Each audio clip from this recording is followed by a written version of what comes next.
Olá, sejam bem-vindos para mais um episódio do Amadcast. E hoje vamos falar sobre o que, doutora Ana Paula? Campeão extrajudicial.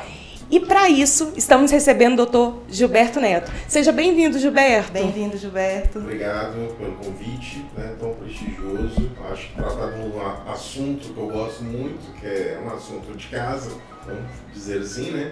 Que é o extrajudicial, um dos seus institutos mais importantes da desjudicialização, que é o uso campeão, né? No seu procedimento pela via extrajudicial. E assim, é a segunda vez que a gente recebe o Dr. Gilberto na AMAD, porque ele participou do seminário. Lá ele fez uma palestra sobre desjudicialização e trazendo alguns procedimentos extrajudiciais para nós. E aí a gente resolveu trazer esse papo aqui e focar no uso campeão extrajudicial. Mas primeiro, para quem está nos escutando, Gilberto, se apresente, porque tem muitas pessoas às vezes que podem não te conhecer. Conta aí um pouco como foi sua trajetória, sua carreira. Legal. Então, eu hoje estou na condição de tabelião, né? Tabelião do primeiro ofício de notas e do sétimo ofício de notas da capital. Mas a minha trajetória, ela vem na advocacia, né? Eu brinco muito que eu sou um transgênero do direito. Tem hora que eu me sinto um registrador, um notário no corpo de advogado, tem hora que eu me sinto advogado no corpo de um notário, né? Porque eu consigo sentir as duas dores, vamos dizer assim, né? Eu entendo o lado do balcão de quem está atuando no cartório, mas eu consigo entender também do advogado. Inclusive, há muitos anos atrás, foi mais ou menos assim uma frase, né, que eu disse. Eu falo, compete ao notário, né, fazer a defesa da forma pública, né, dos princípios da legalidade, da forma dos atos, né, de cumprir com todos os requerimentos. Mas quem conhece de fato o cliente e a missão, né, e aonde que o cliente quer chegar, é o advogado. Sim. Né? Então os dois têm caminhos diferentes para ser seguidos e lá no final eles vão entregar o serviço, né, para a sociedade. Mas eu comecei, minha primeira formação, eu sou analista de sistema, nada a ver, né? Nada a ver. O nosso amigo, ele Samuel. Ele agora vai. Será que eu vou ser advogado algum dia? Olha, já está no caminho. Então, eu vim da escola de engenharia, tenho uma trajetória enorme na área de TI e fui trabalhar na Prodenge. Da Prodenge eu fui responsável pela área de expansão de serviço, tecnologia e de cidadania. E mais ou menos em 97, 96, o governo tinha um programa de levar cidadania aonde não chegava o Estado, né? E o governo criou 3 carretas na época, 3 carretas embarcadas de muita tecnologia, né, para a época, né? Porque pensa, só para a gente ter uma noção, né? Em 97 a internet estava entrando. Aquela internetzinha de escada. 97 é isso mesmo. Né? Em 95 que nós tivemos o Windows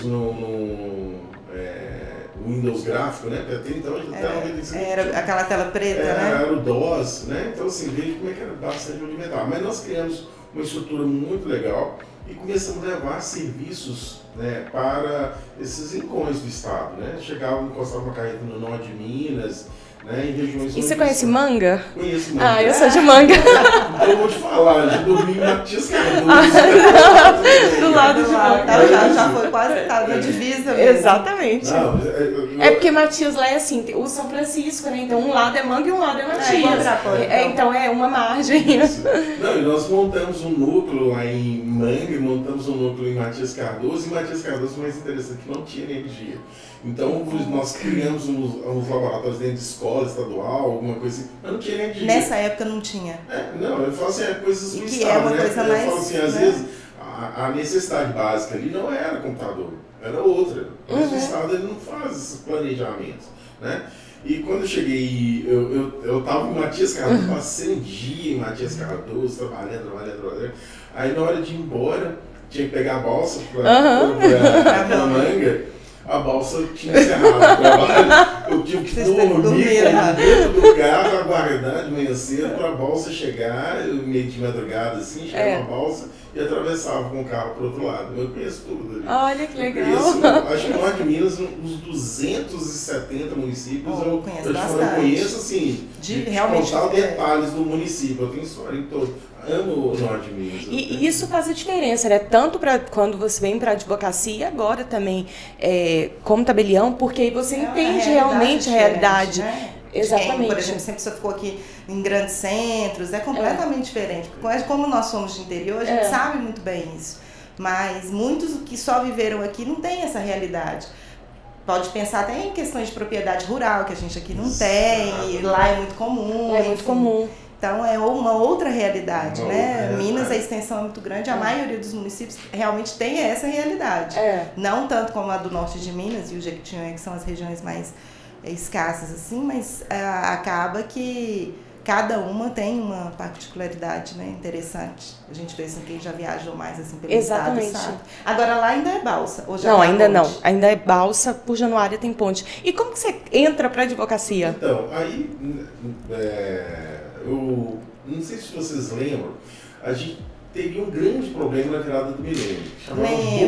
Eu lembro dessa história. Aí eles me convidaram para dar uma palestra para notários. Aí eu chego nessa palestra e começo a explicar os problemas que poderiam acontecer dentro de sistemas de cartório, né, que é a substituição de datas, que isso poderia trazer um dano enorme para dentro dos cartórios, né? E na hora que eu termino essa palestra, alguns notários ficam ali conversando comigo, preciso de uma assessoria, de uma consultoria, e eu começo então a visitar os cartórios. Aí eu conheci era uma interina na época, né, mas que o titular, ela conduzia o cartório, mas o tabelião, que era conhecido, né, muito conhecido aqui em Minas Gerais, que é o Vicente Jaguarão, né, que deu o nome do cartório, Jaguarão, né, que guarda o nome dele até hoje. E a Mônica, que era sobrinha dele, ela que fazia as vezes ali da serventia, fazia todo o gerenciamento da serventia, ela muito preocupada, ela não era do direito, olha, ela era uma artista plástica, mas ela muito preocupada com os avanços que vinham, o que o cartório poderia melhorar, e aquele cartório tinha me traumatizado no passado, porque eu comecei também a trabalhar muito novo, e eu fui office boy, e eu ficava na fila, no sol. Então eu falei, aqui temos muita oportunidade para a área de TI, vamos melhorar. Aí nós digitalizamos o cartório, e o cartório hoje, né, um exemplo, né? Um cartório referência. E ali eu começo, então, a gostar do direito. Fui para a faculdade de Direito, fiz Direito, e vi que tinha uma carência de profissional de Direito que abraçasse de fato a desjudicialização, que já era um fenômeno, mas só que a gente ainda vê até hoje, nós estamos século XXI, né, já com 2 décadas, e às vezes você vê assim, advogados falando assim, eu gosto de um bom combate. Fala, gente, isso não é mais um jargão interessante para você colocar no seu escritório. Né? Nós queremos uma solução célere e quanto mais pacífica, melhor. A gente estava até falando aqui no último podcast, assim, óbvio que nós como advogados, a gente gosta do processo, da condução. Porém, quando a gente olha já como empreendedor, ele à frente do escritório, a última coisa que a gente quer realmente é um processo, porque indo para o extrajudicial, a gente tem um retorno também muito mais rápido. E o custo de um processo judicial, tanto para as partes como para o próprio escritório, não é interessante. Então, quando você resolve ali, já tem a solução, é muito melhor para o cliente, para nós. Então, não tem por que ficar esse apego, né, ao processo e achar que é a melhor via. São quase 2 milhões de advogados no Brasil, quase 250 mil advogados em Minas Gerais. Né? E como, se a gente pensar em judicializar tudo, nós não temos braço no judiciário. São só 1.200 e alguma coisa de juízes no Tribunal de Justiça de Minas Gerais. E não cabe, não tem orçamento para mais servidores. Ainda que faça mais concurso para juiz, a gente tem que lembrar que não é um juiz.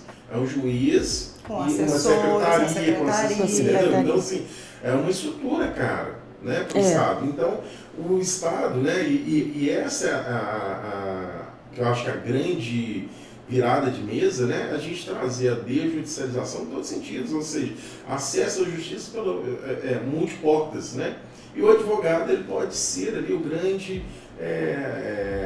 ator, né, da solução do conflito. Ele pode conduzir e não necessariamente tem que levar tudo ao judiciário. Né? E há uso campeão extrajudicial, porque na verdade o marco mesmo, né? Se a gente pensa assim, quando que surge o fenômeno da desjudicialização? Ele no Brasil planta-se a semente, né, da primeira, é importante falar da judicialização, né? Quando que a gente tem um judiciário soberbado, isso acontece com a Constituição de 88, com a redemocratização, as pessoas começam a ter seus direitos constitucionais, ou seja, em última instância, qualquer pessoa pode levar qualquer tipo de ação até o STF. Né? Então, você passa por todas as instâncias, né? E isso tudo vai assoberbando. E nós deixamos de conversar. Né? Você tem um problema, ao invés de você tentar compor com aquela pessoa, conversar com aquela pessoa, é que eu brinco, falo assim, chamar o gerente, e, gerente, olha, isso aqui não tá legal, a pessoa prefere sair, gravar, abre um videozinho lá, grava aquilo, não sei o que lá, no outro dia tem uma ação. Né? Aí, ou seja, são medidas que não visam solucionar nada. Né? Elas não educam, não deixam uma sociedade mais inteligente. Não, né? mesmo. Então existem hoje diversos instrumentos, diversas ferramentas, né, que a gente pode adotar. Aí depois veio a emenda constitucional 45 que reformulou o judiciário, né? O judiciário entendeu que ele tem que ser um sistema multiportas, ou seja, o acesso à justiça não se dá pela via exclusiva do juiz na sua decisão, né?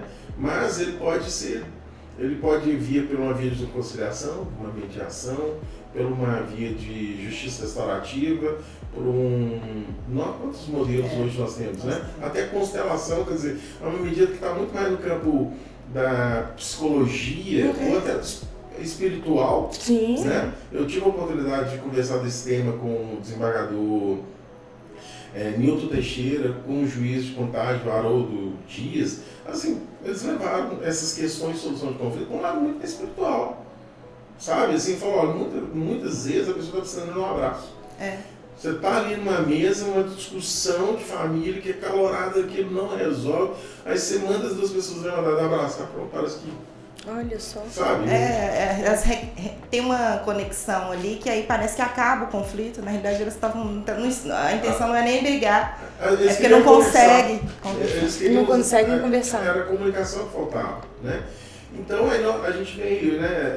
E eu, né, para não perder muito o fio da meada, quando eu chego na ordem dos advogados, eu observei que ninguém falava de desjudicialização, que ninguém falava do extrajudicial, não tinha uma advocacia especializada. Aí eu propus, na época, né, a instituir a primeira comissão de direito notarial registral. Aí nós criamos aqui em Minas Gerais, foi a primeira no Brasil.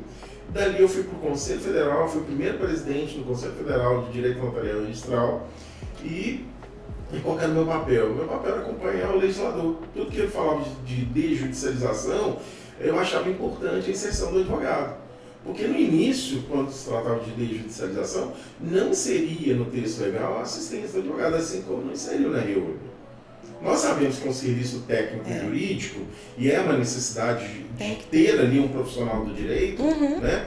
Mas o fato de ter um profissional do direito não necessariamente é um advogado. Né? Agora, se no texto, né, da lei da viesse, expressamente, né, que os requerimentos deverão ser acompanhados e assinados por um advogado, que é o correto. Que é o correto, e o quanto que o advogado daria mais conforto. Né? Acho que nós chegamos até a tratar sobre isso lá na conferência. Exatamente. Né? Que a questão, por exemplo, você chega naquela residência, tem uma família constituída, está ali há mais de 10 anos, todos os requisitos preenchidos, mas você não sabe que aquilo dali é fruto de uma sucessão. Ou seja, existem 4, 5 outros herdeiros ali dentro. E para quem vai aquele título? Vai para a mulher, a esposa. E no final o que vai dar? Vai dar uma discussão. Agora, se você tem um advogado acompanhando isso, o advogado primeiro fala, opa, vamos tratar isso aqui. Ou já vamos oferecer um tipo de acordo aqui, já de início. Ou vamos fazer a titulação da forma que a lei aqui prevê, mas na sequência a gente já faz sessões ali, ou já faz uma forma de compra de condôminos, né, de cessão, não sei. O cargo compete ao advogado. O advogado que vai ter essa sacada. Não tem como não ter a intervenção ali, o advogado participar desse processo todo. E assim, o assistente social, ele tem uma visão de família, de núcleo familiar, mas ele não tem essa visão de jurídica. Jurídica, sim. Até porque tem muitas discussões, né? Questão da união estável, questão da sucessão, questão dos herdeiros. Que às vezes a pessoa está ocupando ali, mas tem vários irmãos, o imóvel era dos pais e ela está ali, os irmãos permitiram a pessoa estar ali, muitas vezes ela não é, né, o possuidor mesmo, então tem que resolver isso. Essa sensibilidade.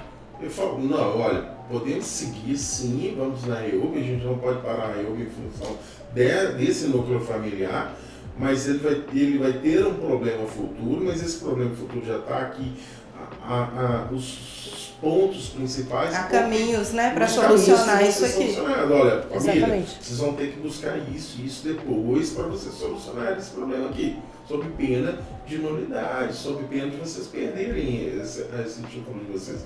Então, acho que faltou isso, tá? E eu brinco assim, falo, porque a advocacia não estava atenta, né? A Lei 11.441, que é a lei do divórcio, inventário, partilha, ela vinha no texto originário dela sem assistência do advogado.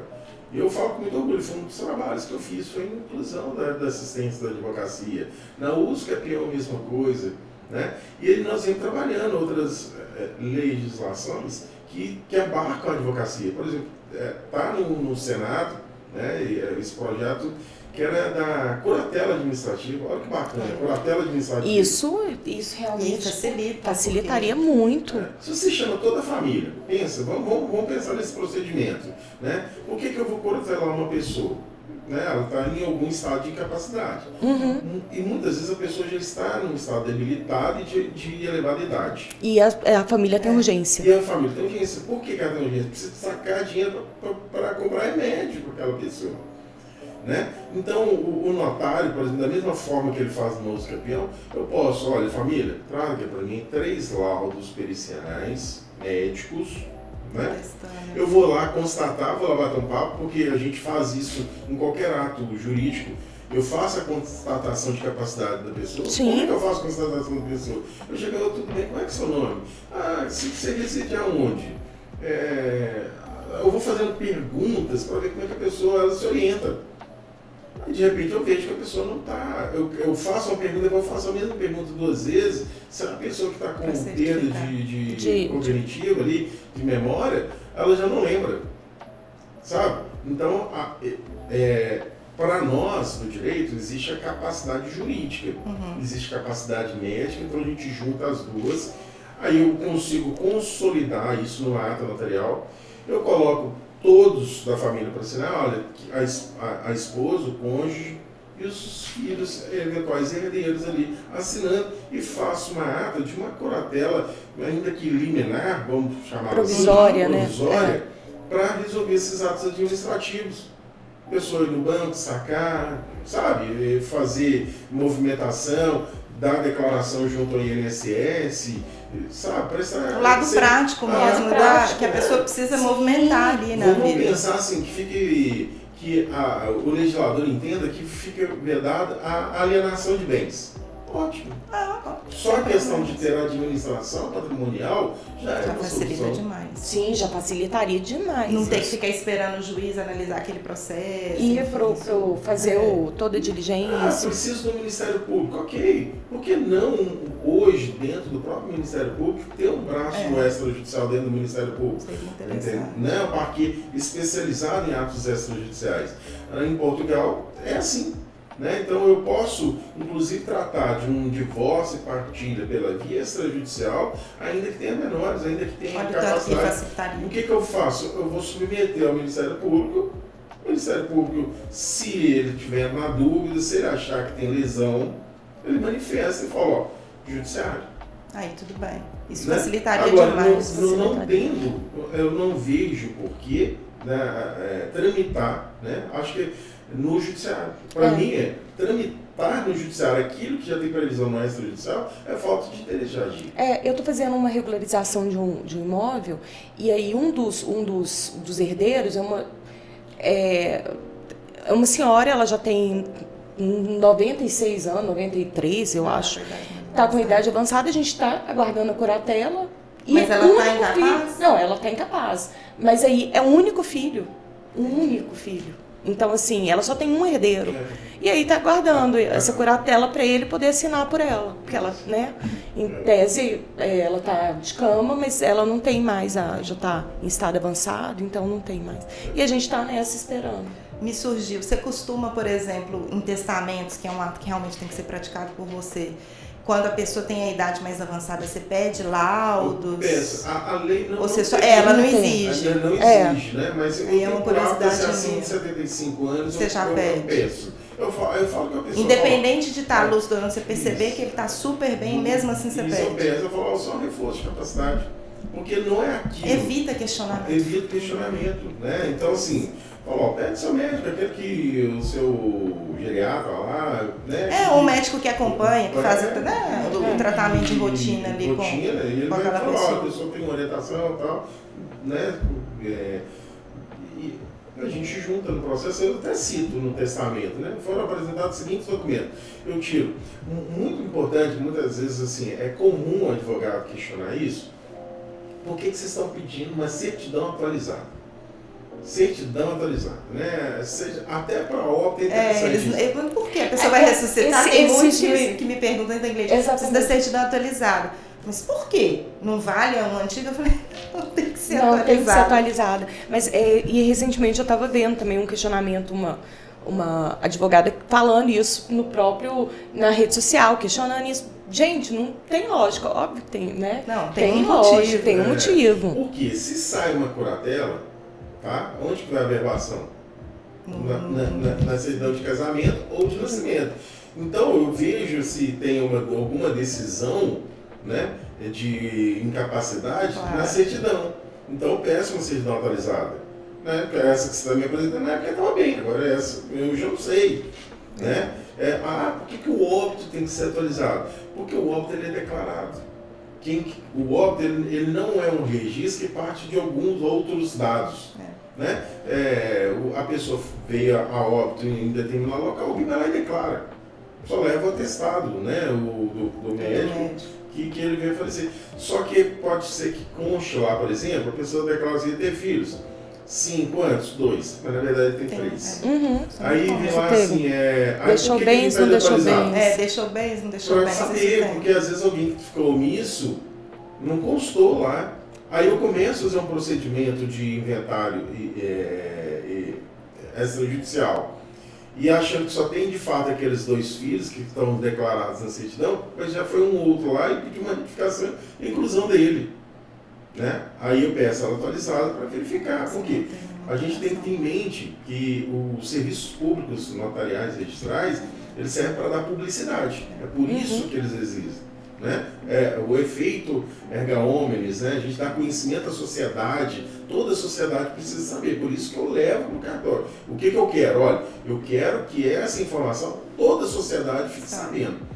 Então, se eu sou, estou omisso numa certidão de nascimento, de um óbito lá, de deixar de informar que eu sou filho de fulano de tal, eu vou lá, mostro minha certidão de nascimento, olha aqui, eu sou filho dele, gostaria que o registrador fizesse a retificação. Aí tem lá João, Maria, agora e Pedro, né? Os 3 nomes. Chegou no cartório, aí eu falo, mas existem 3 declarações aqui, 3 nomes. Então eu preciso incluir essa pessoa aqui. Não, ele não é filho legítimo, ele não... tá tudo bem, nós vamos estudar o caso. Não, vai reconhecer a paternidade ainda, porque acontece. Nós vamos conhecer. Outro dia experimentei paternidade, uma tentativa de reconhecimento de filiação pós-mortem extrajudicial. Olha. Você quer sócio afetivo? Eu faço bastante, mas a pós-mortem. ela exige alguns requisitos. Eu acredito, né, até a pessoa ficou, surgiu quanto a minha posição, né, eu falei que eu não faria aquele ato, porque a lei tem os requisitos, né? Mas assim, eu falei, olha, eu acho que o extrajudicial poderia assumir essa posição também, né? O que custa? Só me trazer o DNA, né? Eu não vou fazê-la por via de declaração. Só, né? Porque às vezes pode ser fraude. Pode. Eu não sei, eu falo assim, porque a mente humana, gente, ela nos dá milhões de oportunidades. Tá? Por que eu falo isso? Eu já tive situações, por exemplo, de um casal homoafetivo, onde um dos parceiros era mais velho do que o outro, né? E essa relação não era de conhecimento da família, tá? A família e fazia questão de que isso não chegasse a público. E uma via que eles encontraram foi o reconhecimento socioafetivo desse companheiro. Entendeu? Mas assim, e aí? É para refletir, né? Para refletir. Né? Tem, acho que é o incesto, né? Que é o... né? Entendeu? Então, assim, é uma coisa que dá pra... Mas são situações, né, que as pessoas vão criando ali na nossa... Uma alternativa que eles tentam achar para a solução deles e que não deveria ser aplicada. Está desvirtuando um pouco aí. Exatamente. Então, a gente faz toda essa... acho que o papel, né, por isso que eu falei, o papel do notário é fazer a defesa da própria forma, né, do registrador. Ao passo que o advogado que chegar no resultado final. Falei com você que eu ia entregar o patrimônio para quem você queria. É verdade. Por outra via. Por uma via, mas não era isso que você queria, chegou. Eu queria que o patrimônio fosse todo deferido fulano de tal, né? Então vai ser. Seu descendente a partir de agora. Né? Então, assim, o advogado ele é extremamente criativo, né? Muito! É impressionante. Às vezes eu falo que eu me coloco na situação, quantas vezes eu... Já advogou também? A grande parte da minha vida foi advogando, então muitas vezes eu estava conversando com o notário, enfim, né? Alguma coisa, algum documento, estava com os documentos, na medida que ele ia conversando, não, porque se tiver tal documento eu nem faço, eu já tirava o documento da mesa.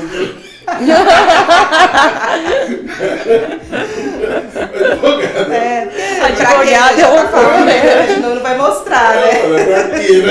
Pra já criar uma desconfiança dele. Não é. É assim mesmo. Então a gente vai criando situações. E hoje também, na minha condição, né, ali, por que eu tô lá, né? Aí eu passei, eu fui examinador de banca de concurso público do extrajudicial, nomeado pela advocacia, né, que tem um membro da advocacia que participa dos concursos, né?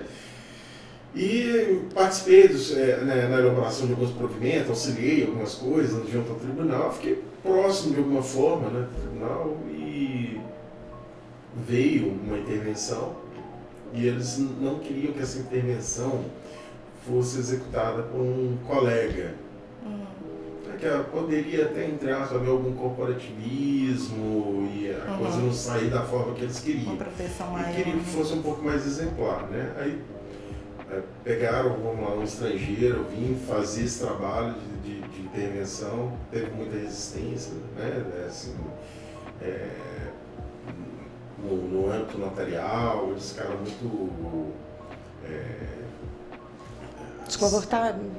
Desconfortável com a minha posição, né? Mas eu acho que depois eu fui quebrando isso, mostrando, olha, nessa condição que eu estou hoje, eu consigo também pensar como vocês pensam sobre esses pontos, os principais pontos, a importância do serviço extrajudicial. Eu já era um defensor. Na verdade, eu sempre vi o extrajudicial com extremamente bons olhos, por isso que eu participava desse movimento. A única coisa que eu queria era a inclusão do advogado. Né? E hoje, mais ainda, eu vejo assim, quando o cliente é com o advogado, até mesmo no testamento que nós falamos, é muito mais confortável para mim. Porque se o cliente tem alguma dúvida sobre o aspecto patrimonial dele, eu falo, se eu quiser conversar em particular com o seu advogado, converse, que aí ele pode te esclarecer. Aí a gente retorna o testamento aqui para, né, o que eu quero do Senhor é a manifestação consciente, clara, né, que sem reserva mental, né, sem coação, é isso que eu quero do Senhor, né? Agora, o que o Senhor vai trazer para mim, se foi uma construção jurídica com o seu departamento, com o seu contrator, perfeito, é uma assessoria, né, que o senhor contratou que é especializada, né? Então eu fico mais confortável, né? A pessoa chegar e lavrar o ato ali, e pode, inclusive, no testamento, eu acho que dois lugares assim, muito interessantes para o advogado estacionar, aí ele eventualmente entrar até como testamenteiro, né? Muitos não sabem, mas é previsto na lei a vintena, que é um prêmio que o testamenteiro vai ter ao final, né? Que ele leva 5% do acervo patrimonial como premiação por cuidar, né, e fazer, realizar o desejo, a vontade do testador. Até porque muita gente tem a ideia de que quando é feito o testamento, ali já está tudo regularizado. E não, esse testamento tem que ser validado, registrar, posteriormente feitos os registros nos imóveis. Então, tudo isso acontece. Não é simplesmente o fato de a pessoa falecer e deixar um testamento não resolve tudo. Não resolve tudo, mas ele dá o direcionamento. Sim, que ele você tem um advogado ali no final para conduzir esse direcionamento, né? Que vai ser aplicado, porque a gente sabe que tem os questionamentos, né, depois, da abertura. Então, acaba que isso ter uma pessoa da sua confiança que vai acompanhar aquilo é mais tranquilo para o testador na hora que você pensar dessa forma. E o testamento, ele também é uma forma de planejamento sucessório. Sim, e talvez um dos melhores instrumentos. Eu falo isso, eu refuto inclusive, que está na moda agora a gente falar em hold patrimonial, né? Aí a minha crítica da hold patrimonial. Primeira coisa, eu coloco dentro da família os filhos, né, ali, né, os irmãos ali dentro de uma empresa, mas eu não pergunto eles se têm afeto societário. Exatamente.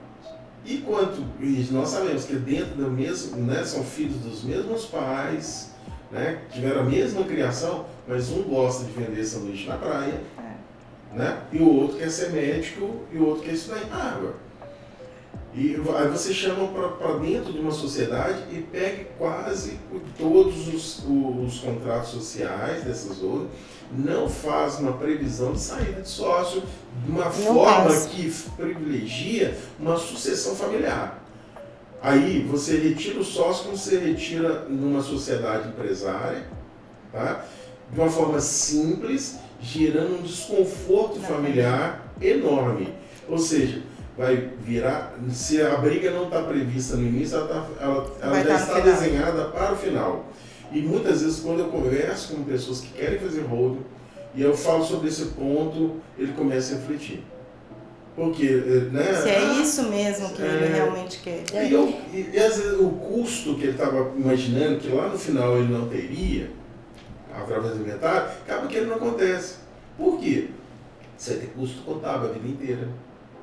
Então você tem que saber se aquilo... É isso mesmo que você necessita, né? Agora, se eu tenho uma hold, né, que realmente eu alugo imóveis, que tem uma atividade empresária. Aí eu tenho uma queda de tributos espetacular, é extremamente válido. Agora, se eu estou montando, sabe? Porque chega... Só para guarda de patrimônio. Só para guarda de patrimônio, eu tenho 2 casas, um apartamento, eu falei, não, faz um testamento. Não faz um testamento. Só para guarda. Vai ser muito mais feliz aqui dentro. Eu até tenho um cliente com uma holding e aí esse cliente só que é familiar. Só que eles têm atividades tanto de incorporação, eles constroem imóveis próprios e ali também alugam e faz a atividade de locação.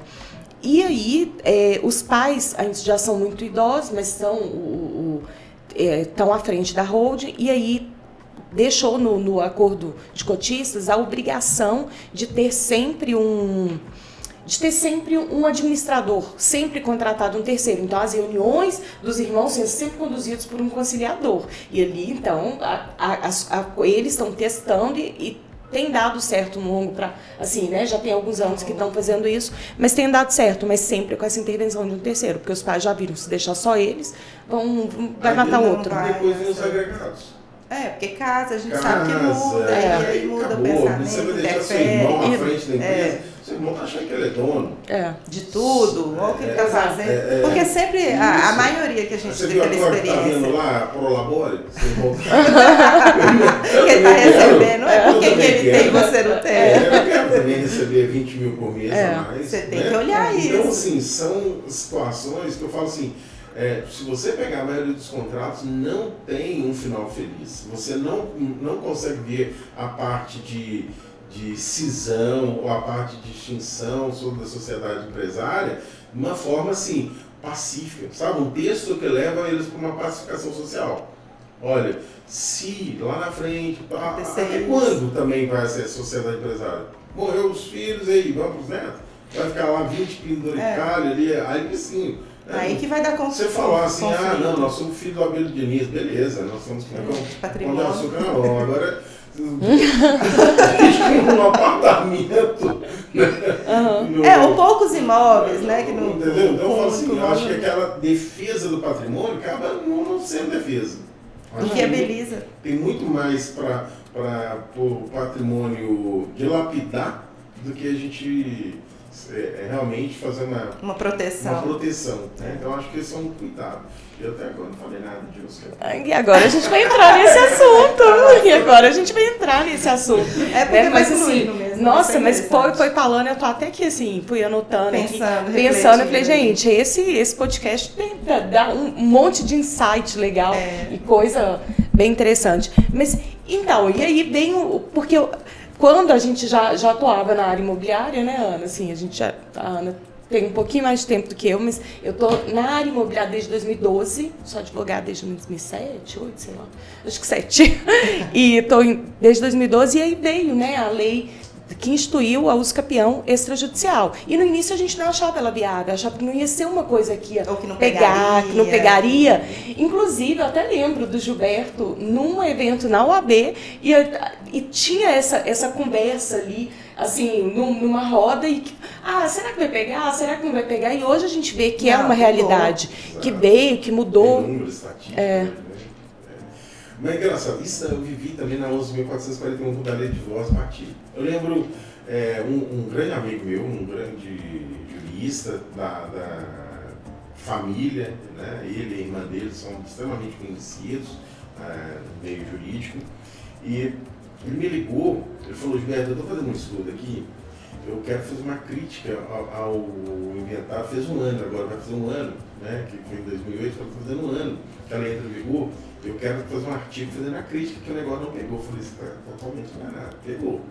Nós já fizemos vários aqui e tal, a gente ainda está processando e não tem jeito.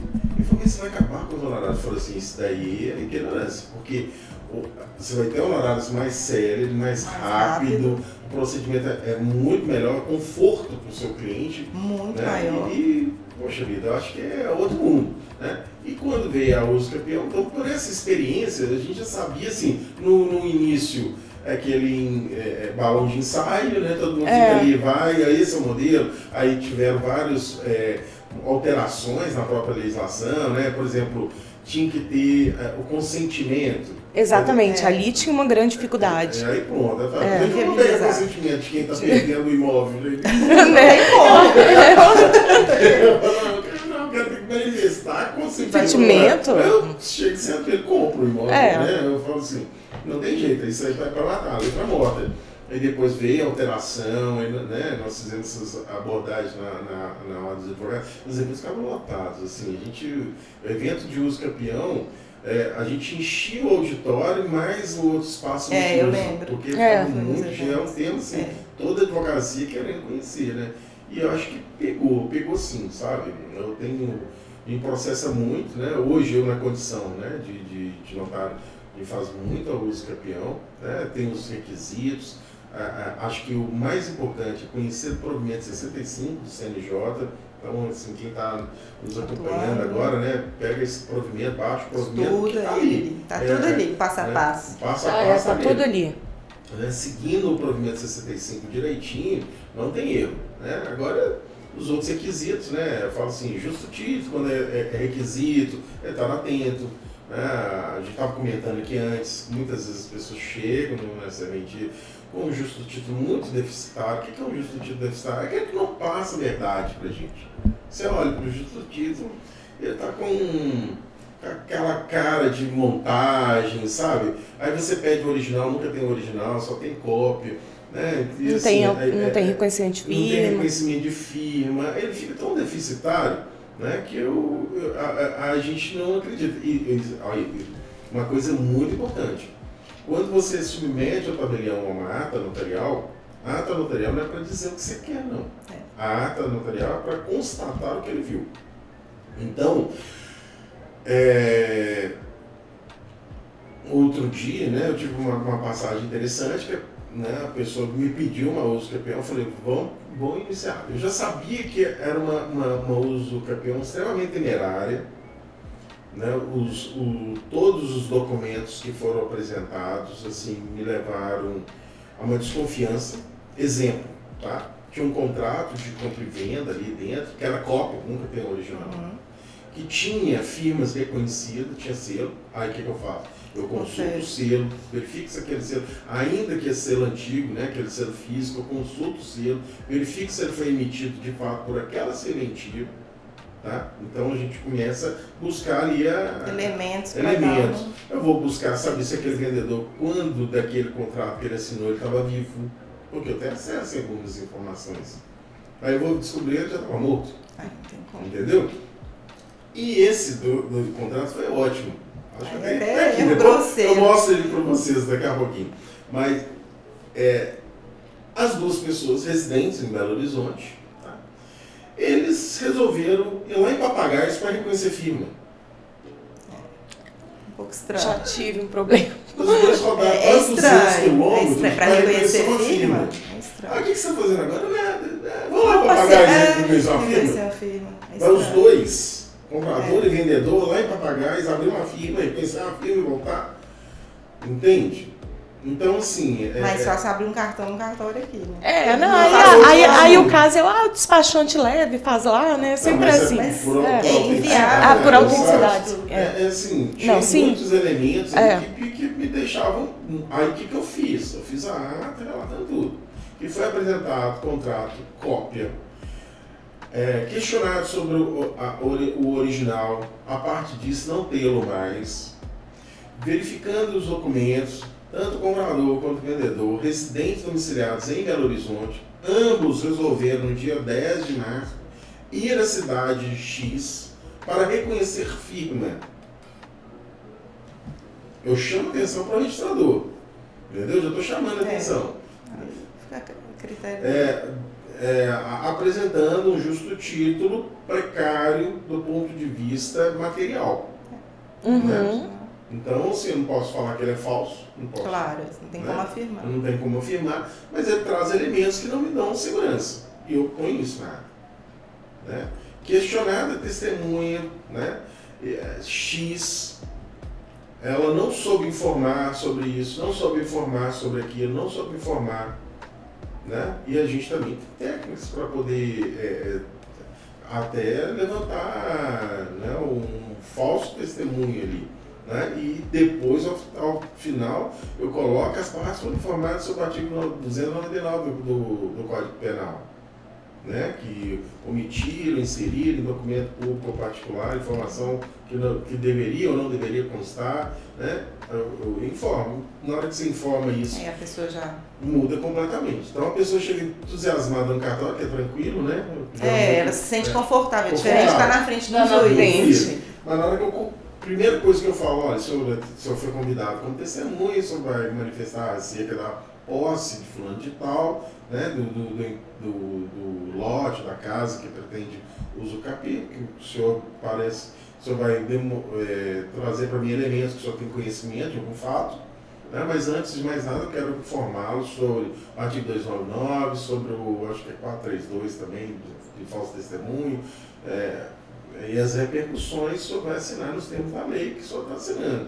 Então isso aqui vai ser levado para o registrador, e se o registrador não entender, né, que não é um documento maduro para uma uso campeão, ele pode remeter ao juízo e o juiz pode eventualmente, então sim, né, ou até mesmo, né, a gente diante de um fato crime, eu tenho que dar conhecimento, né, às autoridades. Então, se o senhor estiver mentindo, aí a pessoa muda, né? Já vê que não, não é tão simples, que não é, né? Não pode mentir, realmente a gente tira o requerente próximo da testemunha, aí, né, aí eu falo, olha, se o senhor souber de um fato, quiser trazer, que foi levando, aí o senhor sabe onde que fica o imóvel, sei, qual que é o endereço? O senhor passa lá por qual motivo? Qual motivo que o senhor conhece esse imóvel?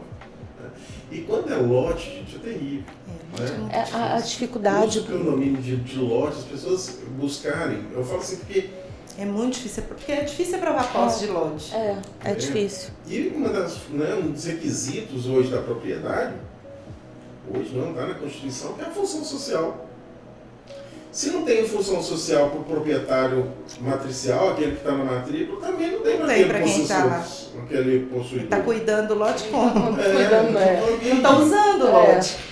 Sabe, eu preciso entender o que vocês estão fazendo. Tem que ter uma utilidade. Exatamente. Né? Exatamente. Eu chego num imóvel lá de vistoria, mal tem uma cerca de arame. Mata até na às vezes nem está cercado. Eu falo, ué, mas como assim? Né? Eu falo, ué, quem é dono cuida, não é isso? Não tem isso? Quem é dono cuida. Aquela história, vai mandar limpar de tempos em tempos, geralmente mura, justamente para evitar invasão, enfim, tem um cuidado. Tem um cuidado. Aí tanto o proprietário registral deixou e ele também deixou. Como que é de quem? Gera uma dúvida. Né? Então, quer dizer, é esse tipo de uso campeão que ela não vai progredir. É muito difícil ela progredir dentro do cartório. Aí a gente aconselha que vai para o judiciário lá, demonstrar essa posse, manso, pacífica, ininterrupta, esse lapso temporal que você tem para o juiz. Para mim aqui não ficou evidente. Então eu prefiro uma recomendação, não lavrar essa ata. Agora, se o senhor recolher os emolumentos para lavrar a ata, talvez ela não fique da forma que o senhor queira. Né? Agora, minha recomendação é assim, chegou com o documento, apresentou o documento, chegou com pasta de documento, manda recolher documento, emolumentos de ata e faça a ata. Porque fica, inclusive, documento para eventual fraude que queira alguém no futuro cometer, e aquela ata vai servir não só para ele, mas para outra pessoa que eventualmente estivesse sendo prejudicada. Né? Então, eu incentivo, né, os colegas notários assim, que façam a ata ainda. Mesmo para apontar alguma inconsistência. E detalhe, a ata ninguém precisa assinar a ata não. A ata, se você for no cartório, fizer uma ata e não quiser assinar, você não precisa assinar. Porque eu constato até isso na ata. Falou, o solicitado que assinasse, disse que não assinaria a ata. Porque a ata é que eu vi. A ata não é da pessoa, é diferente de uma escritura declaratória. Você declara. Eu só te escuto, você declarou. A ata não. A ata é só a percepção do notário. O que ele percebeu daquilo que ele viu e ouviu. Né? Olha, o que eu percebi, que eu ouvi foi isso. E lavra. Mas não era isso que eu queria. Falou, a ata não necessariamente é o que o senhor quer. A ata é o que o senhor me pediu para ver e ouvir. E eu cheguei lá, verifiquei isso. Conversei com o vizinho, confinante do lado esquerdo, ele disse que não tem conhecimento do senhor. Conversei com o outro. Lá tinha um senhorzinho lá que falou que mais viu ou menos algumas vezes, aí não é uma coisa assim. E eu cito isso na ata. Então, assim, ela pode não ser uma ata madura para uma uso campeão. Eu acredito que dificilmente o registrador vai processar com essa ata nesses termos, que ele vai ler, né, esse documento, porque, né, em última instância é dele, né, do registrador. Ele que vai definir. Exatamente. É interessante isso, porque muitas vezes chega para apresentar, não vou lavrar e é interessante isso realmente de deixar. Realmente fazer a ata, independente dela estar ali madura para um uso campeão, mas ela não deixa de ser um documento e um registro ali. Exatamente. Então, assim, outra coisa que me chama muita atenção é o uso campeão de sucessória, né? Que é a successio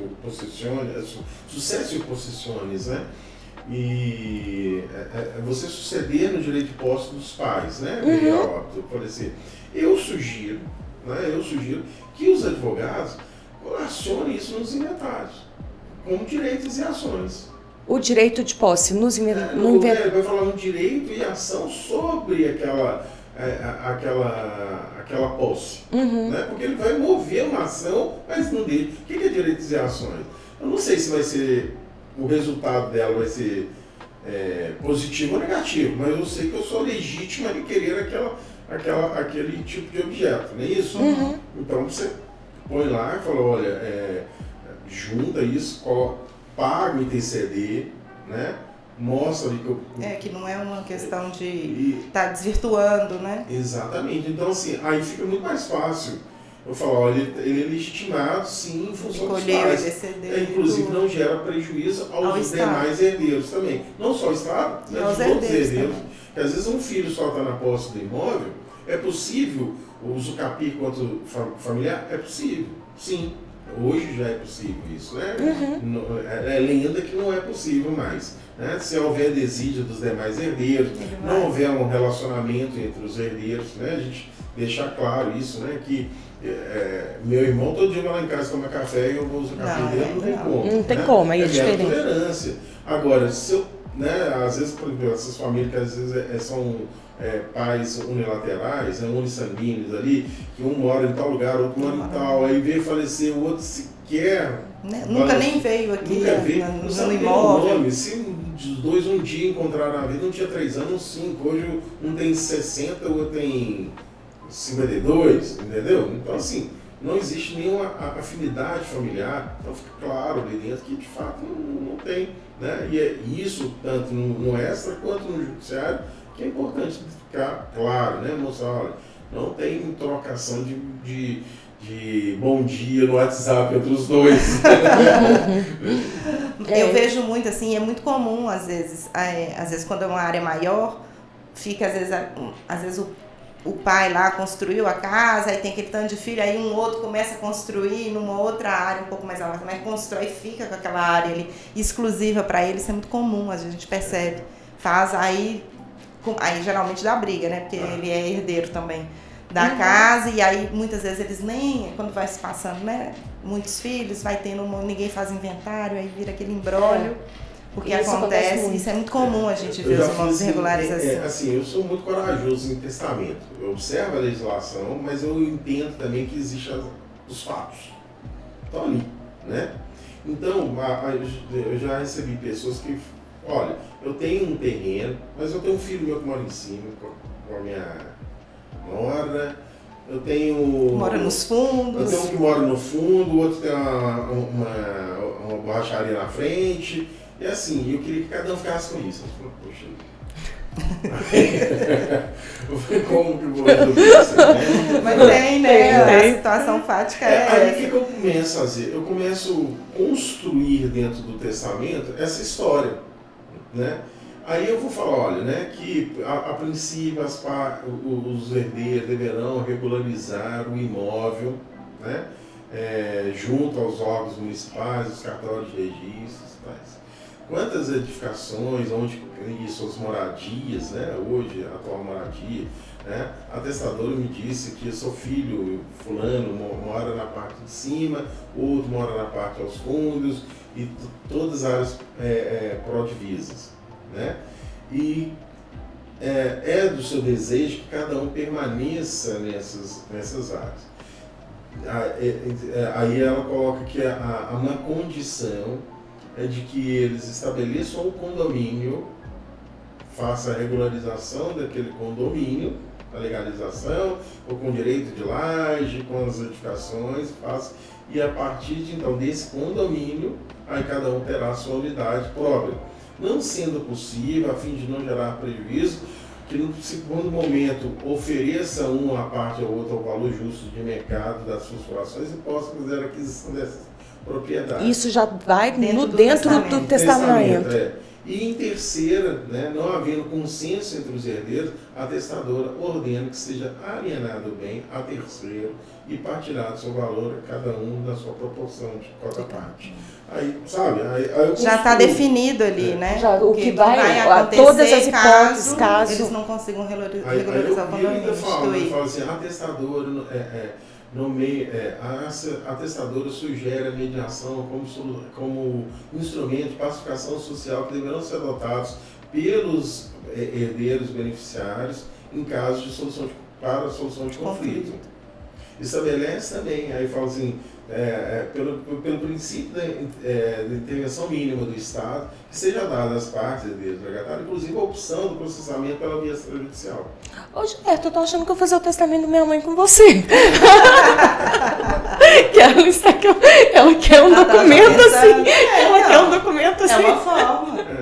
Mas o que o juiz vai ver lá na frente, né? Aí eu falo assim, olha, essa era a manifestação de vontade do testador, né? E que aí eu coloco cláusula assim, se houver a violação da legítima, que seja aproveitado enquanto der, mas que nunca o testamento seja anulado, mas é que aquela é a vontade, né?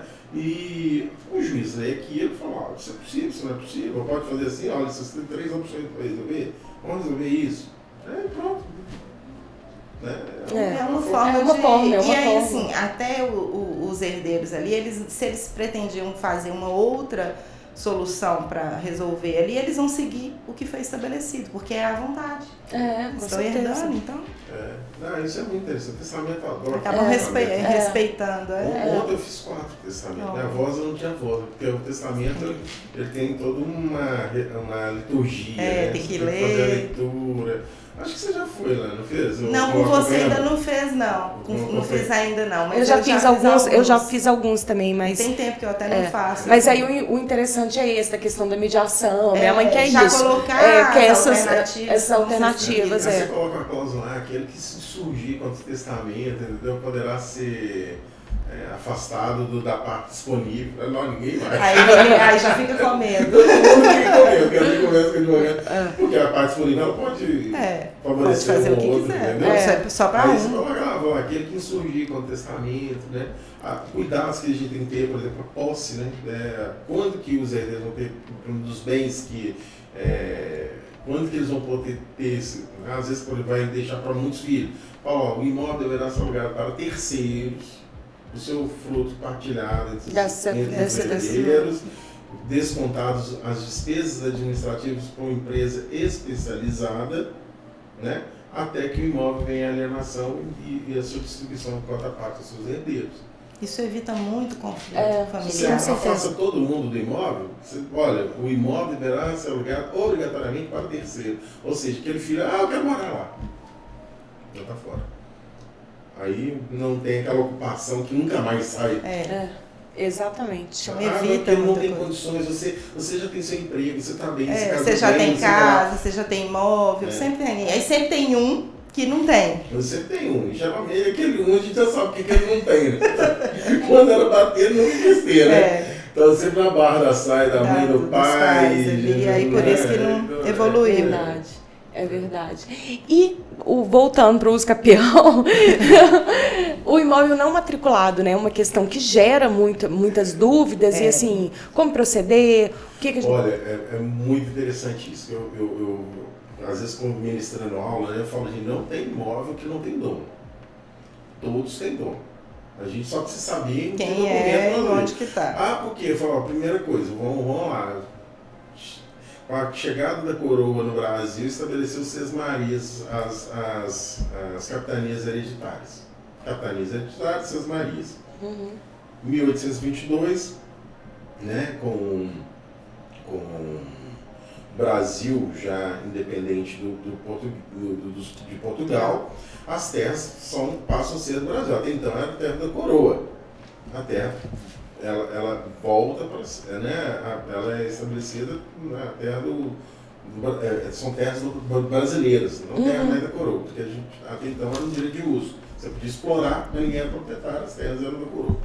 A partir de então, ali, as 5 começam de 1822 até 1850, fica um limbo, não tem uma legislação específica, né? Aquelas pessoas aproveitavam, outras não aproveitavam. 1850, ali, com alguns decretos, solicitado que as partes começam a apresentar, né, de alguma forma, as suas propriedades imobiliárias. né? E aquelas outras que não tivessem donas seriam devolvidas, né? Que é chamadas as terras devolutas. Tá? Então, vamos lá. A princípio seriam tudo, né? Aquilo que foi devolvido seria então da União ou do Estado, né? Você tem que ver ali o que é terra da União, o que é terra do Estado. A terra do Estado, da União, artigo 20, 26 da Constituição Federal e artigo 100, ali, 98, 100 do Código Civil vai falar o que é terra da União, do Estado. Não existe terra devoluta do município. Tá? Sempre então, a União e Estado. Sempre a União e Estado. Geralmente o da União vai ser essas terras de marinha, terras fronteiriças, o restante grande, o grosso, é do Estado. Né? O Estado é o proprietário, seria, né? Que essas terras estariam hoje na propriedade do Estado. Mas, então, tudo aquilo que não tem matrícula é do Estado? Não. O Estado precisa também comprovar que é dele. E como é que ele prova que é dele?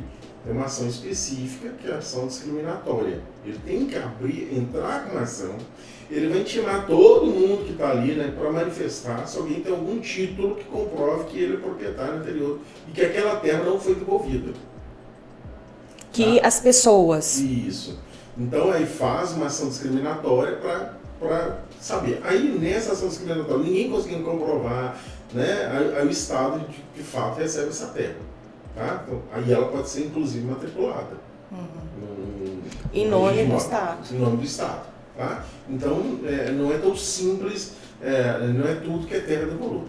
Terras públicas a gente lembra, né, que são esses de uso comum do povo, né, os dominicais e os bens especiais. Como que vira terra o de uso comum do povo? Geralmente parcelamento de solo, loteamentos que vão acontecendo, então vão cedendo desde o decreto 58, que foi o primeiro decreto que tratou de loteamento, parcelamento de solo, de 37, decreto 58 de 37, algo assim, tá? Bem distante. Aquelas terras, aquelas áreas públicas, aquelas áreas eram dadas para a municipalidade. Ali sim o município começa a receber patrimônio. Né? Com o decreto 58, o município começa a receber ruas, começa a receber praças, começa a receber lotes. Porque, olha, eu preciso de área para construção de escola, eu preciso de área para construção de delegacia, eu preciso para construção da prefeitura. Então, desse loteamento, você tem que transferir para o município X percentual e começar a fazer isso. Aí depois, mais à frente, veio o decreto, acho que é 272 ou 271, que já um pouquinho antes da lei de parcelamento de solo, que até hoje, que é a 6766. Então, assim que chega terras para o município, tá? Então, ali você sabe o que é do município, através desses parcelamentos de solo, nós já sabemos ali o que é do particular, né? Tá? Só que quando, a partir de 1850, né, começa a ter o registro paroquial. Nossa, se eu tivesse pensado, eu ia trazer uma matrícula que cita o registro paroquial para vocês verem. Tá? Se vocês pegarem aqui do Olhos d'Água, o primeiro registro vai se dar no livro paroquial, na folha 67. Olha que bacana, eu nunca vi. Então ele tá aquela fazenda, aquela gleba, né? Que ninguém vai pensar que aquilo tudo ali era uma fazenda, aquela área gigantesca ali que pega até na ponta da Serra do Curral, que vai lá embaixo nos Olhos d'Água, entra no Parque do Buriti, uma área enorme, que é de uma família. Esse primeiro registro parte lá no livro paroquial. Aí depois, quando eles começam a vender, aí já mais com o Código 16, né, que tem um livro geral, com o livro geral surgem as transcrições. Aí a transcrição, qual que é a diferença da transcrição para a matrícula? A transcrição, ela é no fólio pessoal, é na pessoa. Então, o Gilberto, e vou contando a história do Gilberto, tudo que ele tem do imóvel. Então, todos os imóveis que o Gilberto tem naquela transcrição. E o Gilberto em fração. É extremamente difícil fazer uma leitura de transcrição. Porque é em nome do Gilberto. Eu não vejo o imóvel, eu vejo o Gilberto como proprietário. Então, quando faz a busca do Gilberto e não do imóvel, sim. Exatamente. Aí, só que, por exemplo, vamos pensar que houve um espólio. Fração, nós três somos irmãos. Aí vai ter uma transcrição do seu nome com um terço, vai ter uma transcrição do seu nome com um terço, vai ter uma transcrição com o meu nome com um terço. Então, para fazer um inteiro, eu preciso achar a sua transcrição, achar a sua, achar. E não era contínuo. E juntar tudo para virar um inteiro. Aí sim, a partir de 74, 76, quando realmente a lei 6.015 entra em vigor, aí o sistema era de folha real, matrículas. Aí começou, a lei não falava, olha, tudo que for transcrição, obrigatoriamente tem que virar matrícula. Tá? A lei que falou, olha, na medida que eu, no primeiro momento que houver uma alienação acerca desse imóvel, que houver alguma movimentação desse imóvel, abre-se a matrícula. Então era transcrição, eu tinha um imóvel num bairro X, sobre a transcrição tal, estava lá a casa tal, não sei o que lá, eu falo, vou vender, né, para vocês. Nesse primeiro momento eu faço o requerimento, o cartório abre o quê? A matrícula. E o cartório faz a remissão na transcrição.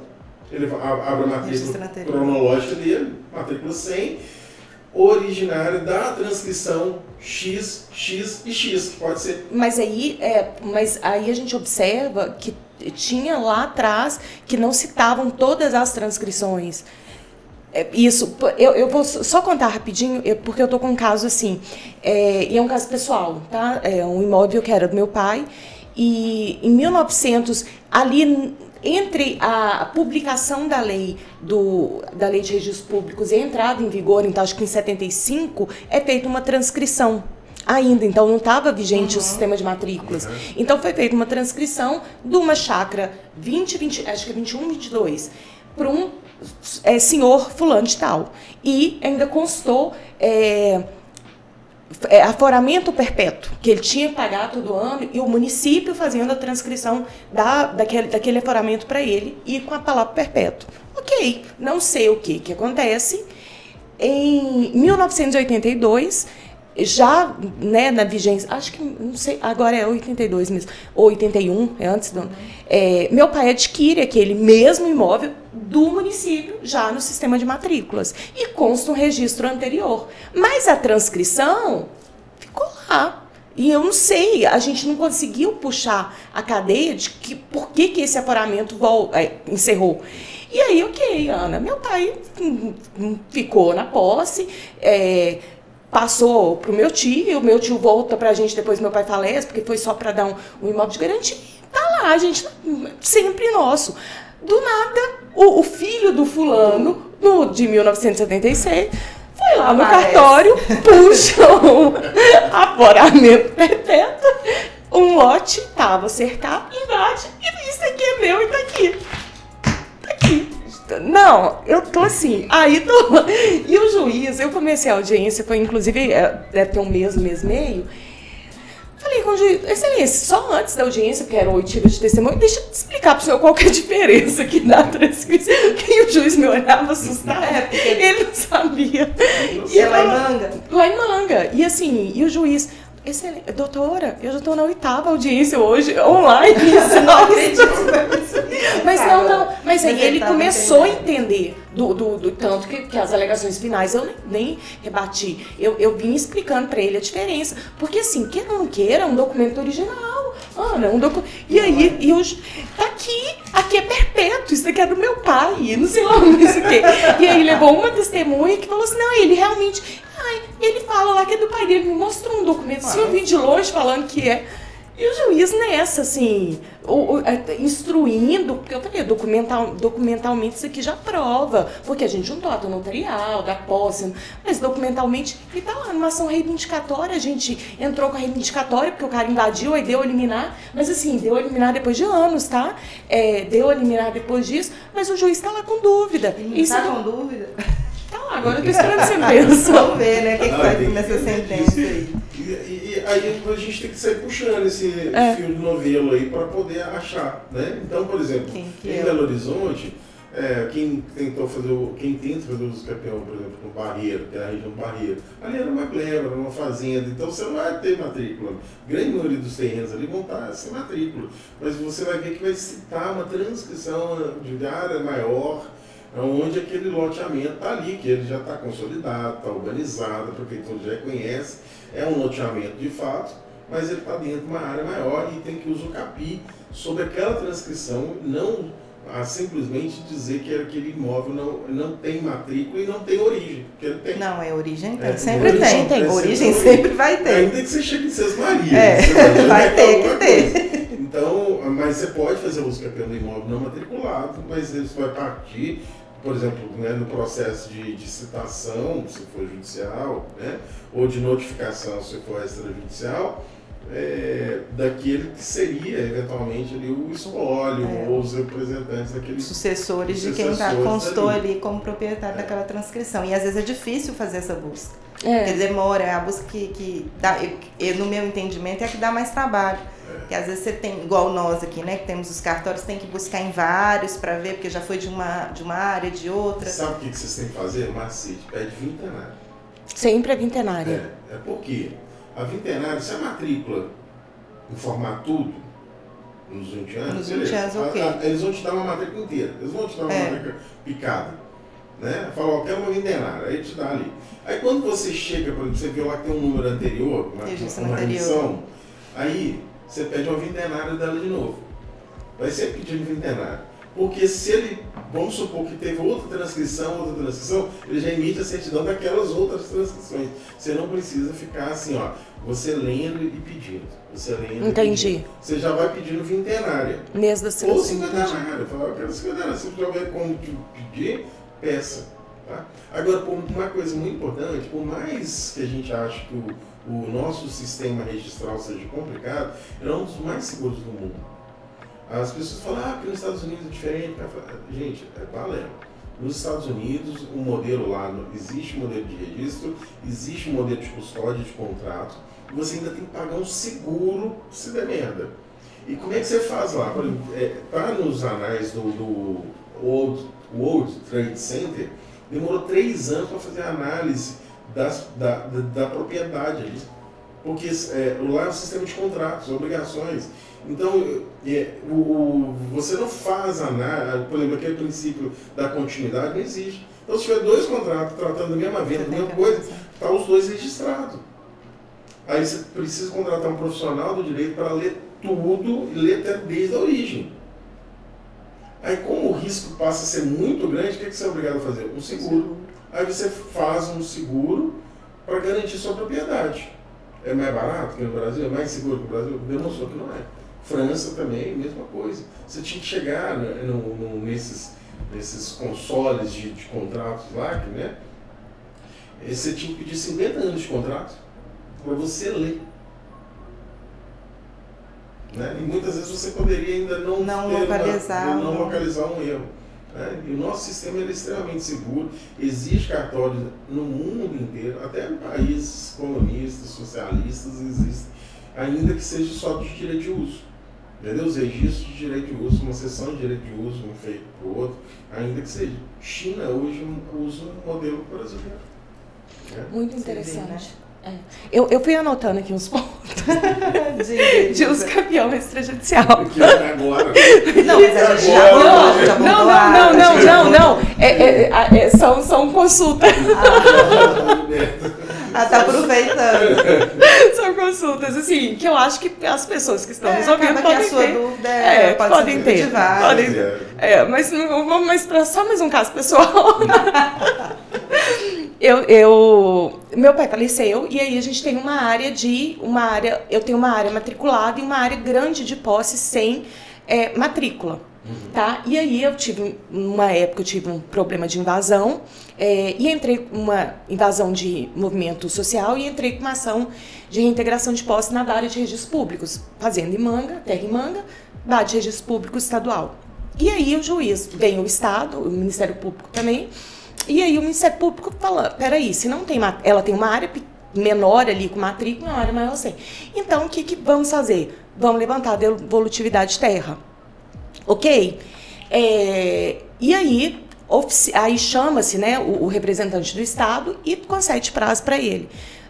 Prazo 6 meses, me dá mais 6 meses, e foi 1 ano, estamos sem pessoal, e aí chega no determinado momento, ali 6 anos de processo, o juiz fala, ó, conceda 6 meses, 180 dias para o Estado para levantar a cadeia dominial, sob pena de entender que o Estado não tem interesse e afastar qualquer tipo de devolutividade. Então, dentro de uma ação de reintegração de posse, o juiz fez isso. O Estado realmente não, aí informou que não tinha condições de fazer esse levantamento e transitou em julgado. Então, eu consigo fazer um uso capião extrajudicial dessa área com essa decisão transitada em julgado. Eu entendo que é um documento assim, fortíssimo, né? Quer dizer, passa até pelo crivo do próprio judiciário, onde o próprio judiciário já pediu a manifestação do Estado, o Estado já demonstrou que ele não tem interesse na área, que se ele tivesse interesse na área... Ele teria apresentado a cadeia lá, pelo menos, né? Quando o juiz intimou para fazer em 180 dias sob pena, né? Eu entendo também que se consegue. Você já tem o prazo, certamente, então... Eu te falo que o registrador de manga, ele vai ser bastante cauteloso, né? Porque é algo muito novo, não é uma coisa corriqueira. Então ele vai debruçar sobre isso, assim, para a tomada de decisão dele. Mas, até desculpa interromper, mas se tiver na origem, você também não buscou, não, para saber? Não, a gente na época... se for terra do Estado mesmo, ela tem que judicializar. Mas aí tem aí a questão toda é essa decisão, porque de qualquer forma foi uma ação de reintegração que durou 10 anos e o Estado não manifestou. Será? Eu não sei se o registrado será. Aí a minha dúvida do extrajudicial seria. Ele vai. Às vezes conversa com ele antes. Mas ele chama o Estado também, né? Vai intimar. Você tinha um Estado para manifestar sobre aquela área. Lá dentro, então assim, ele não vai deixar de intimar o Estado novamente. O Estado vai ser chamado, ele não vai ficar cego, entendeu? Como que eu viria esse documento? Eu falo, olha, o que ela está me demonstrando aqui realmente é posse mansa, pacífica, ininterrupta. Os requisitos todos tem. Agora, eu vou chamar aqueles que podem ser interessados na terra. E aí mesmo, mas aí eu já tenho essa que fala que mesmo o Estado tendo tido todas as oportunidades, não demonstrou interesse de ajuizar a discriminatória. Mas lá no cartório, o Estado vai manifestar como aí ele vai ter que... 15 dias. Então vai vir naquele ali. O prazo dele para incluir, se ele não manifestar, acabou. Clientes que ele concordou. Eu realmente vou conversar, porque para mim é uma via bem... E assim... bem mais rápida. Bem mais rápida. E quando acontece... É coragem, né, do registrador. Não é? Eu falo assim, ele tem... Não é que seja complexo, eu não vejo complexo. Ele precisa, assim, ser um cara técnico, né?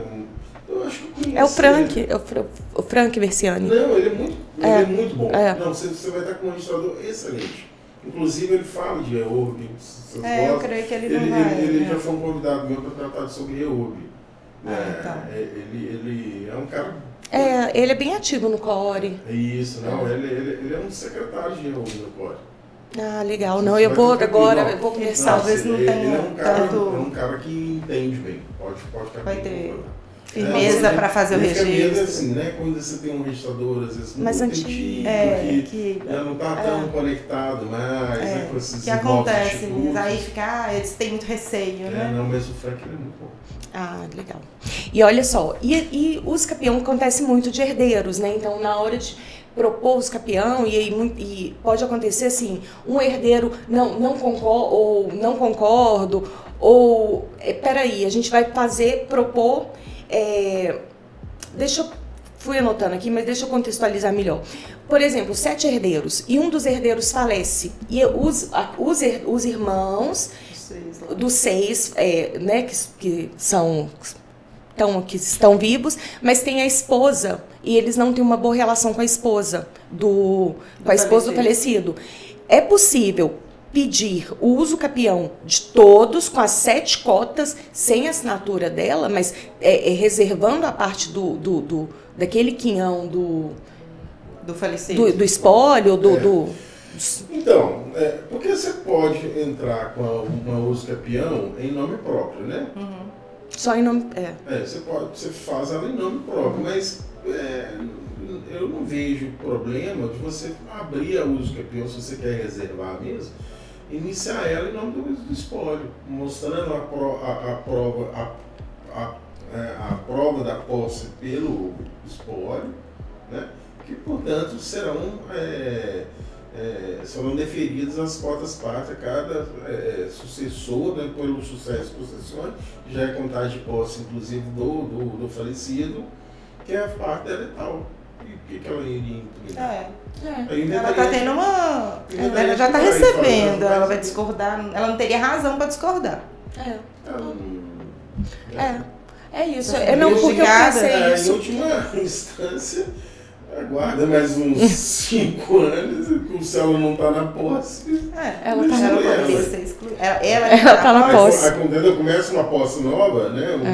Não pelo sucesso concessionário, mas uma outra posse. Mas aí ela talvez não esteja tentando ficar só para ela, imóvel? Não, mas já notificaram, já tem uma então notificação. Não está pacífica, não. E tá assim, e ela notifica que falando que realmente os herdeiros permitiram ali, e o marido morreu poucos meses depois, mas que ela vai desocupar, mas ela não... só que eles não estão com uma boa relação. Porque o espólio, é muito importante de falar isso, tá? O espólio não tem personalidade, né?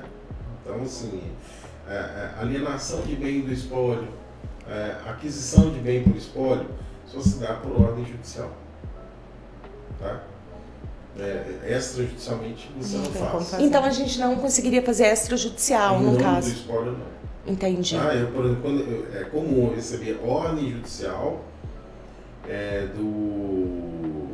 da vara tal para fazer aquisição patrimonial em nome do espólio. Talvez uma técnica. Hoje, né, a gente tem formas diferentes de fazer isso. Mas o juiz, por não conhecer também, ele faz em nome do espólio. Porque, por exemplo, olha, eu tenho que... Um caso muito comum, né? O falecido fez um contrato, promessa de compra e venda para você. E veio a obra. Tá. Como é que faz isso? É espólio veneno? Aí nós estamos falando o seguinte, os herdeiros, eles têm direitos e ações, por exemplo, eles podem receber, vamos pensar assim, eles podem receber, vão inventariar e vão cumprir o contrato em nome do nome próprio, nem em nome do pai. Agora, se quiser fazer em nome do pai, eles vão inventariar direitos e ações do pai, né?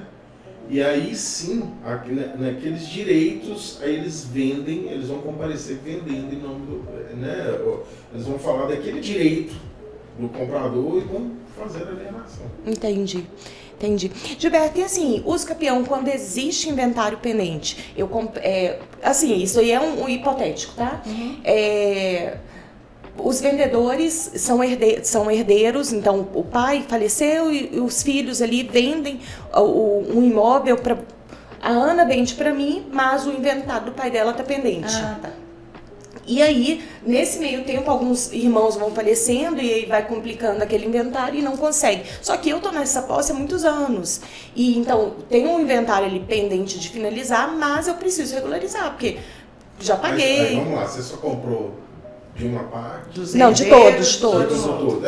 O correto, né, é fazer a cessão de direitos hereditários. E isso é o procedimento mais correto. Faz a cessão de direitos hereditários, habilita no processo, você conduz o inventário, se for o caso. Mas aí fez um contrato de compra e venda lá atrás. E isso acontece muito, é uma coisa que no nosso dia a dia, e isso acontece muito. E aí, eu tô na posse, o inventário tá lá, eles lá... eles às vezes não tem condição de finalizar o inventário. O que o registrador vai observar, e o notário, é se realmente é uma estrutura tão complexa para ser resolvida. Não, é só fazer um inventário desse aqui, inventário desse aqui, inventário desse aqui, e tá tudo resolvido, né? Mas não dá. Por que não dá? Porque morreu. Mas assim... Não sei quantos filhos... A solução é a busca, não tem como. E aí chegou lá, a gente chegou lá na sua serventia. O impedimento, né? Tem que demonstrar o tal do impedimento, a gente tem que demonstrar para fazer, né? E aí chegou lá na sua serventia, com justo título, original nesse caso, não é precário, nada de cópia, ou uma cópia no máximo, autenticado, mas chegou lá no seu. Ok, mas tá aqui, eu adquiri deles. Consegue-se fazer isso extrajudicial? Consegue, inicia. Tá? Os elementos estão ali que de fato não vai ter outra solução senão a uso capião. Assim, você não consegue lavrar uma escritura de compra e venda, porque fulano já faleceu, ciclano, você já vai trazer isso na todo mundo adquirir um imóvel de fulano de tal, contudo, vieram fulano. Aí você mostra que ninguém foi lesado, que as partes outras não procuram, que de fato você está usando o capim delas mesmas ali do jogo. Excelente. Mas é possível, mas o mais interessante é você deixar assim, uma estrutura, né, que fique clara do que está acontecendo, porque o registrador e o notário vai ver se não está tendo burla a lei. O que vocês estão querendo é não fazer inventário e passar direto para a pessoa. Entendi. Vender o imóvel lá e aí não querem sem fazer inventário. Regularizar. É muito simples, porque às vezes é muito simples, né? Só fazer o inventário, às recolher. Vezes é simples, né? Tá simples. O núcleo ali que está vendendo é um núcleo simples, é 2 irmãos, 3 irmãos. Agora, de fato, quando você pega lá, são 12 irmãos. Dos 12 faleceram 8. Aí já são sobrinhos que você não tem contato. Um monte de netos, espalhou. Aí eu falo, não dá, são 3, 4, 5 inventários, não sabe nem onde é que está alguns. Mas acho que é importante o notário ele conseguir enxergar isso, que não vai para frente, não vai para trás. Ou resolve aqui dali na uso campeão, ou não tem jeito. Ou não vai regularizar essa... Não tem outra forma. Nunca, né? E não sei se vocês já notaram, né? Assim, o legislador, através do legislador, o próprio executivo, tem lançado inúmeras ferramentas a fim de regularizar a propriedade. Por que regularizar a propriedade? Gente, onde tem imóveis regulares, matriculados, tem arrecadação. Você tem arrecadação, o município tem arrecadação, você tem uma economia que gira em torno. Né? Por quê? Primeiro, se vende um imóvel pelo preço que ele vale, você não precisa, né, fazer esses descontos absurdos, porque o imóvel ainda não está regularizado. Você pode ter esse imóvel em financiamento, né? Ou seja, você tem mais compradores batendo na sua porta, porque o imóvel que você não pode financiar só à vista. Só à vista. E a vista é só com desconto. Com uma desvalorização enorme. Não é? Só posso comprar à vista, então eu quero um desconto. Então, e estudos feitos assim, todos os municípios onde estão mais regulares são municípios mais ricos, têm um PIB maior. Então é importante regularizar. Né? E o registrador e o notário tem que ser braço nesse processo. Estimular, né? Tentar fazer o registro mesmo, não inviabilizar. Mas, felizmente a gente até percebe que agora os registradores eles não estão com tanto receio que a gente encontrou no início. Agora a gente percebe que a maioria quer fazer o registro mesmo. Gente, sim, você vai lá, eu por exemplo, eu faço uma consulta rápida. Primeiro, hoje os notários e registradores eles têm acesso ao PJE, coisa que não tinha acesso, ou seja, vê o processo. Vocês conseguem ver mesmo. Ver o processo. Antigamente você só tinha consulta. A consulta pública. Entendeu? Hoje não, você consegue entrar lá e ver o processo. Ver o sistema, você vai ver o processo. Então, eu jogo o nome do vendedor, jogo o nome do comprador, entro no PJ, peço certidão de todo mundo. Descobri que tem uma ação. Opa, peraí. Então, entendeu? Entendi. Tem uma burla aqui. Aí eu vejo que, tem um inventário, tem isso. Às vezes é que o contrato já está até lá nos autos, lá, sabe, para ser resolvido. Eu falo, não, aí você vai ficando confortável, você vai sentindo. Às vezes eles nem declararam esse bem no inventário, isso acontece muito também, porque eles já não reconhecem aquele bem como sendo da família, enfim. O próprio advogado às vezes já vendeu, muitos não colocam. Aí não é, meu pai vendeu isso há muitos anos. Muitos anos. Nem arrola como bem ali. Então, assim, tem que ser encorajado, as pessoas, os notários, os estadores têm que ser encorajados a fazer. Os advogados terem a consciência, né, de que a gente deve trabalhar sobre os fatos reais, a gente não deve utilizar o uso campeão como um instrumento de ponte ou para burla de legislação, né? Então, assim, a coisa sendo de boa fé, eu não vejo por que não acontecer, né? Ela tem que fluir. Peraí, deixa só a gente... Samuel, você vai marcar aí para você cortar? Oi. Esse foi o nosso podcast. Nós estamos conversando, nós começamos 14h38, nós estamos a 16h04. Não, eu tirei todas as minhas dúvidas.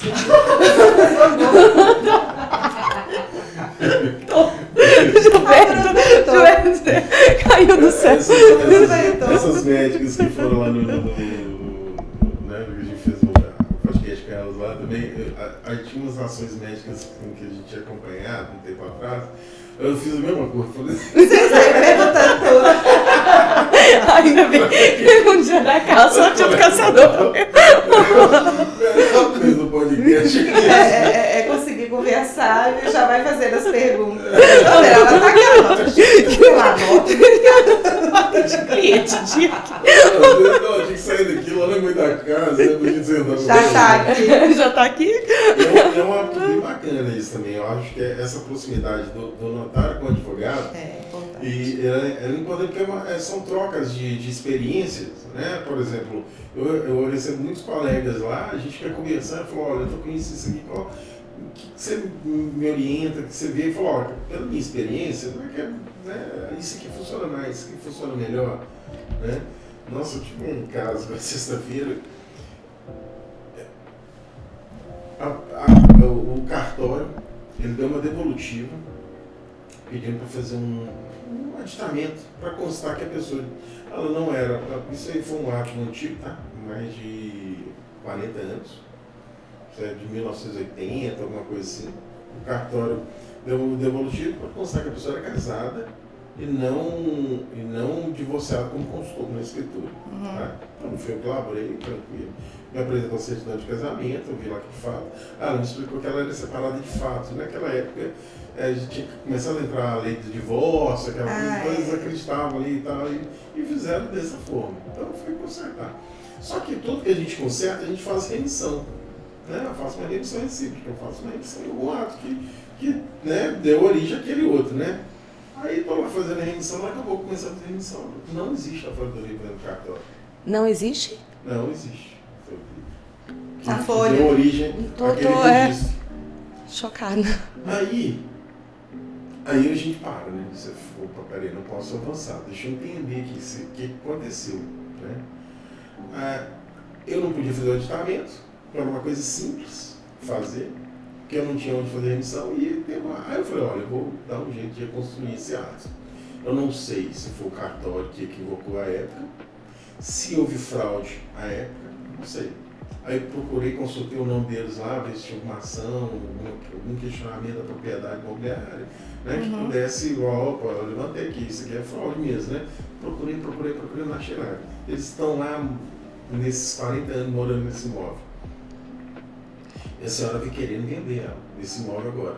Ela foi fazer uma renúncia do uso do fruto dela, passou por suíta, e era mais ou menos essa história. E eu não podia fazer, e aí como é que eu faço? Aí eu falei, vamos tentar de alguma forma reconstruir esse ato. Só tem contato com o vendedor? Não, muitos anos, não conheço. Aí a gente no cartão, nós temos um sistema nosso lá que a gente simplesmente localiza todo mundo. Aí eu joguei lá, peguei não, vai no CPF, localizei o endereço dele. Ó, o endereço dele é esse aqui, ó.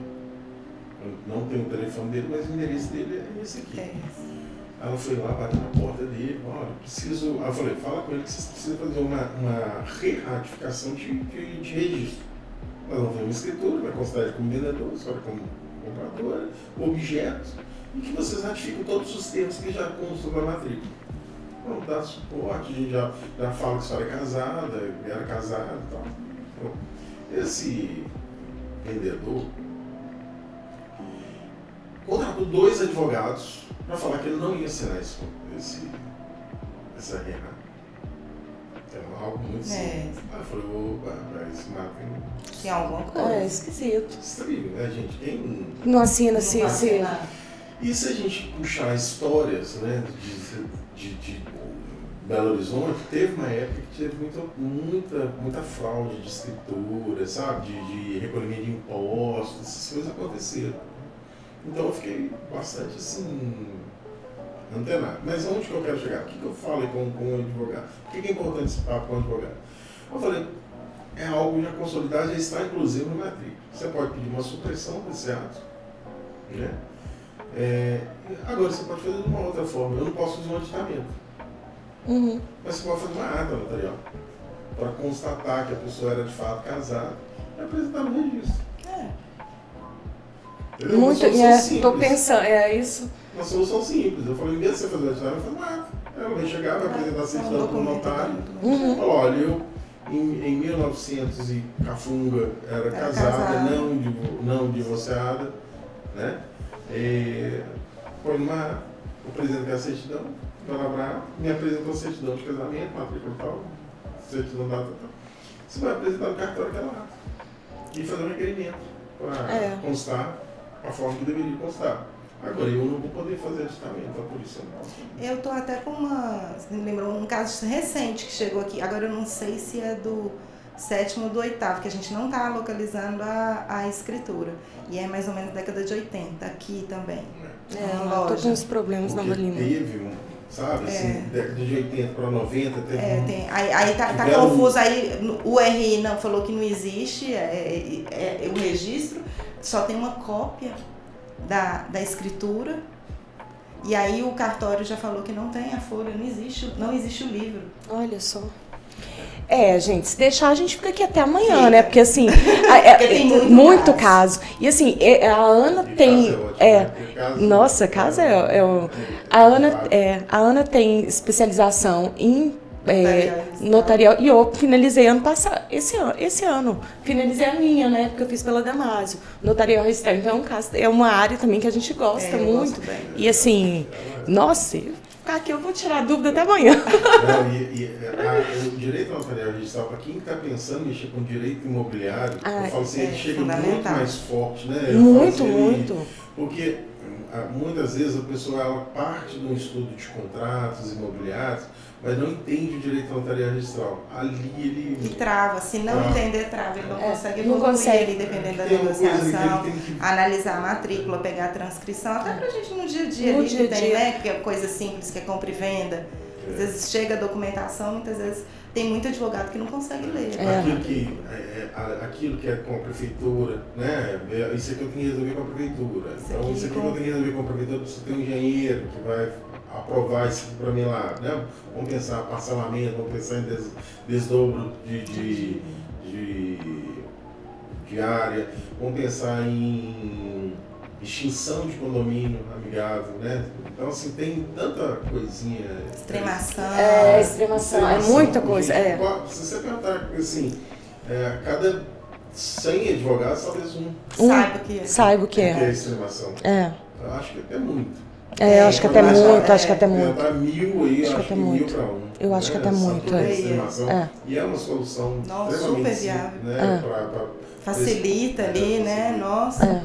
Sem dúvida. E vão surgindo novos institutos aí, né? A gente estava falando da adjudicação compulsória pela via extrajudicial, ainda vai precisar de um arremate. Mas, gente, eu agradeço, assim, pelo convite. Mas, antes de encerrar, tem 2 perguntas que a gente tem feito, assim, para todo mundo que está passando por aqui. E a primeira é, Gilberto, qual que é aquela frase, porque a gente sabe que nem todos os dias a gente está bem ou está motivado, ou precisa de uma energia extra, ou um lema de vida que você tem. Qual que é a frase que você usa para te nortear, assim? Olha, eu vou... eu sou muito mental, sabe? Assim, aquela pessoa, eu penso muito para construção de algo. Então, tudo meu realmente nasce na minha mente, assim. Se eu quero trocar um carro, se eu quero alguma coisa, sabe? Eu começo a construir aquilo na mente, na hora que eu assusto, aquilo acontece, né? Então, assim, e não tenho medo de mudar, sabe? Assim, de opinião. Sabe? Se você me convencer, amanhã... eu sou assim também. Eu não me apego a essas coisas. Então, assim, eu não tenho uma frase, mas eu tenho duas... uma música que eu acho muito bacana, que é do Raul Seixas, Metamorfose Ambulante, que eu prefiro ser essa metamorfose ambulante, de estar ali o dia inteiro me adaptando a novas coisas, novas ideias, novos projetos, né? E eu trabalho muito com a questão da minha missão. Qual que é a minha missão? Minha missão maior, minha missão como homem na Terra. Qual que é a minha missão? Então, eu tenho isso muito claro para mim, qual que é a minha missão, o que eu quero, sabe? Deixar e as micros missões ao longo disso tudo. Então, qual que é a minha missão? Olha, eu pego, se tem um cliente para ir tratar, qual que é a nossa missão aqui? Aí eu trabalho com aquela missão, falo, vamos chegar naquele ponto ali, que é o que nós precisamos. Então, eu falo assim, um outro lado, que é esse, né, que eu estou sempre disposto a mudar de de conceitos, desde que sejam válidos, eu não sou cego. Né? Porque tem muita gente que é conservador, né? Não consegue modificar, não muda de opinião. A gente às vezes eu já estou estudando, eu estou vendo a possibilidade de direito registrar no metaverso, sabe? Assim, eu falo assim, a gente tá evoluindo. As coisas estão evoluindo. O pessoal fala, metaverso. Eu falei, gente, metaverso é extremamente mental, vai salvar muita gente no metaverso, sabe? Quando a gente pensar em metaverso, pessoas que ainda não se veem incluídas nesse mundo físico, né? Pensa num tetraplégico, aquela pessoa que não joga bola, no metaverso ela vai jogar bola, vai andar, vai fazer um tanto de coisa ali dentro, né? Então é extremamente inclusivo, a gente tem que estar preparado para essas mudanças. Aberto a essas mudanças sem muito receio. Assim, dizer também que a gente não é vulnerável, não é isso? A gente tem que estar aberto para as mudanças, mas a gente não é vulnerável. Não quer dizer que eu também aceita tudo, mas mudei de ideia, não é todo dia. Tem um motivo pela mudança. Tinha um personagem, acho que era no Chico Anísio, que ele fazia antigamente, que era assim, né? Tinha dois caras conversando. Mas o que será? Não, acho que era Jô Soares. Não, o senhor tá certo, é isso mesmo, mas eu acho que é isso mesmo. Ele concorda também. Não é isso. Não é isso. Não é nesse sentido, né? Então, acho que isso para mim não é uma frase, né? Pelo que a gente percebeu aí, você está alinhado, né, com o seu propósito, já está isso, né, bem em mente, o que você tem que executar, qual que é a sua missão. Mas se a gente entender que, olha, aqui não é o melhor caminho, eu não tenho... Vamos mudar a rota. Mudar a rota, fricção, né, gente? Eu falo assim, por aí, muitas vezes você tem que puxar para trás para ir para frente. Verdade. E um livro, Gilberto, que tenha virado a chave, que você leu ou já releu, enfim, aquele livro. Você acha que vai fazer a diferença, né? Para as pessoas lerem. Talvez hoje ele não tenha tanta importância mais para mim, tá? Talvez hoje ele vai ser ele está muito mais no campo de autoajuda, é um livro assim, né, de um lado fraco, mas foi muito importante para mim lá no passado. Eu estava no aeroporto, acho que do aeroporto de Congonhas, e vi um livro chamado Estratégia do Oceano Azul. E eu falei, vou comprar esse livro.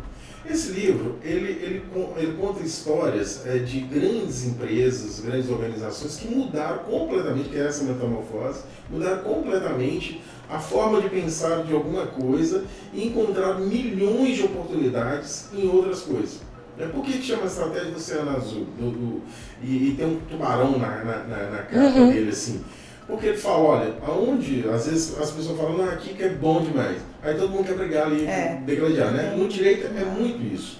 No direito, direito arbitrário está dando dinheiro. Aí todos os advogados são voluntários. Aí, ou seja, começa a brigar ali. A gente tá vendo isso agora na REURB, né? Tá começando agora, assim, todo mundo. Aí todo mundo quer ir, aquela coisa. E às vezes não é ali. Às vezes a gente sai e vai de uma outra forma. Então ele conta casos ali, por exemplo, a estratégia do circo de Solé. Como é que era o circo antigamente? O circo ele tinha que andar com animal, tinha que alimentar leão, tinha que alimentar elefante, tinha que o artista, se ele tivesse dor de barriga, ele não aparecia no show, né? Então, assim, tinha inúmeros fatores que poderiam atrapalhar aquele evento. O mundo começou a ser mais ambientalista, viu que o animal dentro de circo não era legal, aquela coisa, o circo começou a morrer. Aí o circo de Solé, os caras, o que eles fizeram? Colocaram uma banda, música dentro da tenda, começaram a climatizar a tenda para que causar sensações às pessoas. Eu falo, na hora que eu vier com uma cena de calor, nós vamos deixar o negócio quente, né? Da mesma forma, na hora que o palhaço estiver andando na neve, nós vamos esfriar tudo aqui dentro. E vai ter uma banda tocando e dando os passos, e vão tampar o rosto do artista, porque se o artista estiver com dor de barriga, o outro entra no lugar dele com a máscara e vai. E foi a revolução. E conta inúmeras empresas que passaram por esse tipo de revolução, o Kipikura, que mudou a forma de vender vinho, e vai contando. E isso eu acabei me redescobrindo. Quando eu queria entrar no mercado imobiliário, né, todo mundo quer fazer o direito imobiliário, e eu falei, poxa, como é que eu vou entrar nesse mercado, vou ser mais vou ser engolido. Aí eu descobri que eu poderia fazer um serviço desse direito, que era carente, que ninguém tinha expertise para fazer, e comecei a fazer só esse serviço com muita qualidade e comecei a vender, inclusive, para todos os escritórios de advocacia, só aquela parte do processo. Então eu fui uma das primeiras pessoas a trabalhar com execução de garantia da alienação fiduciária. Né? O Dr. Kênio várias vezes me ligou assim, porque um especialista como o Dr. Kênio, mas na hora que ele chegava naquele ponto ali específico, porque ele tinha um conhecimento muito amplo, né, do direito imobiliário, mas na hora que chegava naquele ponto, era um ponto que ele não tinha todo o conhecimento, porque tinha ali de fundo o direito registral e tinha o direito bancário. Eu consegui juntar o direito bancário e o direito registral e dei essa solução. Eu trabalhei com o Banco Itaú, fiz todos os contratos lá atrás, em 2002, eu gerei o escopo dos contratos de financiamento imobiliário da grande maioria dos bancos, sobretudo na parte de execução, eu fiz. Então, eu falo assim, a gente é ter isso, sabe? E por isso que esse livro é um livro bom, é um livro de autoajuda, mas ele pode estimular muita gente, pode trazer uma... Né? Olha, poxa, excelente indicação. Indicação, eu acho. Via, né? Claro, não tem um outro caminho da gente... E sempre tem, né? Sempre tem. Sempre tem. Sempre tem. Não, e existe um mar. Pensar fora da caixa, porque às vezes você fica fazendo mais do mesmo e aí você anda só no mar vermelho. Todo mundo ali fazendo, né? Então eu vou fazer também. A gente realmente tem que buscar alternativas. Quando você, a Reorg, né, agora que está na moda, todo mundo quer fazer, todo mundo está indo para os congressos, todo mundo quer dar palpite, todo mundo quer lá. Mas aí a gente vai estudando mesmo, ninguém está também fazendo. Ninguém fez. Você não conhece um que ainda ganhou dinheiro com o Reorg, né? Falou assim, não, esse cara foi milionário, ninguém fez Reorg. É verdade. Inclusive, eu acho que isso não vai acontecer, sabe? Eu falo assim, pelo que o Instituto ele é muito social, né? Então, assim, os custos dele tem que ser muito enxuto. Ele é mais de são vários tipos de profissionais que trabalham ali dentro, então você tem que diluir o custo para todos os profissionais, que todos querem ganhar. É claro. Então, assim, E aí a gente tem que antenar, né? Será que esse é o modelo? Né? Será que esse é o caminho? Esse é o caminho? Essa é a forma de entrar? Será que a gente não está vendo, né, de uma forma equivocada? Será que não tem um outro mercado ali que é similar, próximo, né? As pessoas precisam de solução, mas que possa ser um pouco mais vantajosa, assim, do ponto de vista econômico, emocional, né? Sem dúvida, sem dúvida. Bem, adorei. Realmente, acho que foi nosso podcast mais longo, mas assim, incrível, muito conteúdo. Teria assunto aí para mais 2 horas. E assim, e o Dr. Gilberto está falando aqui, né, sobre a questão da missão, que ele sempre pensa muito, e eu acho que desde já, assim, você deixa um legado também para a advocacia, da sua atuação, de vir defendendo essa, tirando, né, o foco do judicial e levando ali para o extrajudicial. Então, eu acho que esse movimento que, né, começou, essa inclusão, tudo que foi citado aqui, né, esse olhar aí, eu acho que você deixa para a advocacia e também para serventias, né, para a parte... eu acho que já deixa um grande legado, apesar de muito novo. Então, assim, quebra também o lado assim, até dos registradores, dos notários, olhar para o advogado também, porque acaba que com a atuação dele, eles, até que, né, recentemente eu vi, você recebeu um prêmio, parabéns. É uma contribuição muito importante. Você vê que o trabalho está de excelência aí nos 2 cartórios. Então. Nós conseguimos, as 4 cartórios de notas, né, foram premiados em Minas Gerais. Sendo que dos 4, 2 estão da minha administração de gestão, né? Então, assim, eu fiquei muito feliz, orgulhoso pelo trabalho que a gente está fazendo. E também, assim, a gente quer estimular que os outros cartórios, eu penso sempre assim, sabe? Eu falo assim, isso tem que servir de estímulo. Claro. Não é para inspirar mesmo. Inspirar, né? Eu falo, a gente tem que... Olha, gente, vamos fazer, vamos ser melhor. Isso que vai dar perpetuidade à atividade. Né? Quando você mostra para a sociedade que você é muito útil, que você tem qualidade, né? Eu falo assim, treinamento. Eu fiz um treinamento com minha equipe há pouco tempo. Eu acho que cartório dá muito problema de balcão, né? A discussão tão elevada, mas ali a gente também sabe que, por exemplo, o falsário, né, o estelionatário, ele usa de 2 técnicas no balcão. Uma, a urgência, ele você está com muita urgência. Ele não dá tempo de você pensar, né? Ou ele tenta intimidar você. Você não vai fazer isso aqui, não vou fazer, não vou ligar na corrida, ele chama a polícia, não sei o que lá. Sabe? Aí você sabe. né? Desestabilizar emocionalmente quem está atendendo. Você faz. Então, assim, a minha equipe ela já tem um jeito como tratar isso. E como é que nós começamos a tratar isso? É um curso que poucas pessoas fazem, né? Ou sugerem aqueles que fazem atendimento, que é o curso de comunicação não violenta. É você escuta, deixa a pessoa escutar. Aí você quebra até o estelionatário. Porque se você escuta ele não quer que você escuta, ele quer que você briga. Porque na briga ele vai ganhar. Entendeu? E a comunicação não violenta, você escuta, você aprende a escutar. Né? E nós, do direito, aprendemos oratória, a gente não aprende escutatória. É verdade. Não escuta, é escutativa.